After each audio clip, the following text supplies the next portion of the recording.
You are about to enter the courtroom of Judge Clarence Thomas. The people are real. The cases are real.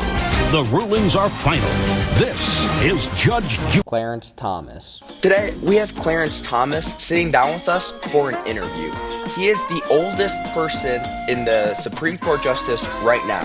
He is the only one out of all 9 of them to step in before 2000, and he is the second African-American male to ever become a Supreme Court Justice.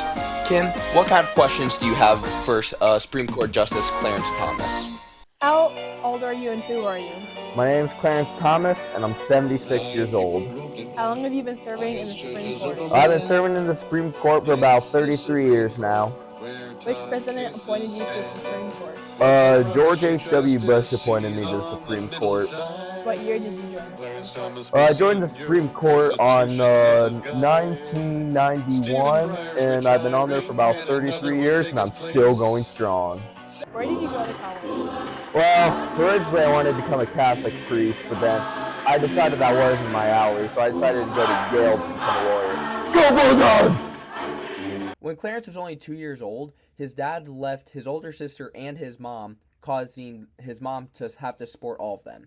Unfortunately, a few years later, a fire got caught in their house, and then the whole entire family was left homeless. As a result, Thomas had to go live with his grandfather, who was an inspirational role model to him. He had so many businesses that inspired Thomas to have a strong work ethic. Clarence was able to go into a boarding school and where he wanted to be a priest. But then, with the Martin Luther King assassination, this changes Clarence's job career, and that's why he wanted to become a judge. Why are you appointed to the Supreme Court? Well, I was originally sent to the Supreme Court to replace Justice Marshall, who was having some health issues. How do you stay current with changes in the law and legal precedents? Well, when I need to look stuff up, I go to trustable and reliable sources. I can't just trust the first thing I see on the internet. What do you consider to be the most important qualities of an effective judge? You gotta be able to make decisions. Like, not just decisions like, what did I eat for breakfast or what should I eat? No, it's important decisions that could change the outcome of America as we know it. What are the qualifications to become a justice? You need to get elected by the president. And that means you need to be in good standing with him and in the public. And for your political party, you technically shouldn't be going one way or the other, but in reality, everyone does. But you need to make sure that you do not let your political views cover up the eyes of justice to make decisions.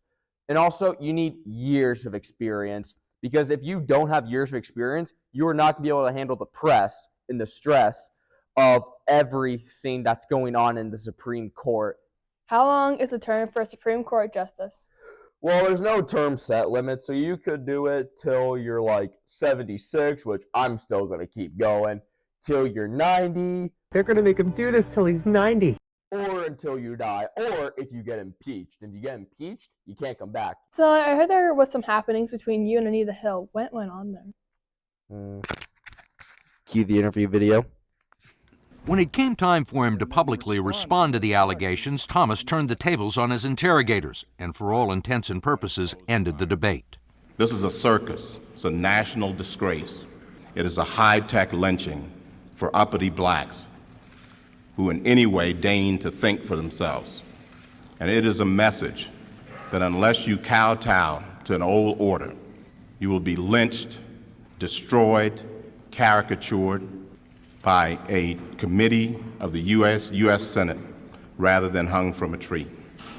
Following after what happened with the Anita Hill stuff, Clarence Thomas released a book called My Grandfather's Son, which is almost like an autobiography, but it also goes and talks about everything that happened with Anita Hill. And we have Kim here to explain it because I cannot. Kim, what do you have to say? Speaks out, revealing the pieces of his life he holds dear, detailing the suffering and injustices he has overcome, including the polarizing Senate hearing involving a former aide, Anita Hill, and the depression and despair it created in his own life and the lives of those closest to him.